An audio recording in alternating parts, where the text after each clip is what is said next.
দেশের শিল্প ব্যবসা বাণিজ্য খাতে বিরাজমান চাঁদাবাজি সম্পূর্ণভাবে বন্ধ করার জন্য সরকারের প্রতি জোরালো আহ্বান জানিয়েছেন Dhaka chamber of commerce and industry DCCI এর সভাপতি তাসকিন আহমেদ।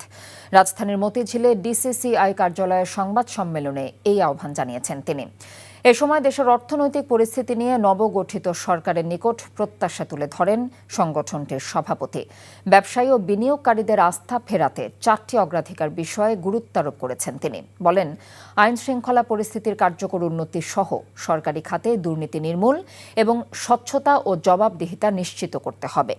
পাশাপাশি ব্যবসার উন্নয়নে দীর্ঘমেয়াদী জ্বালানি ও অবকাঠামোগত সক্ষমতা বাড়ানোরও তাগিদ দিয়েছেন ডিসিসিআই সভাপতি তাসকিন আহমেদ।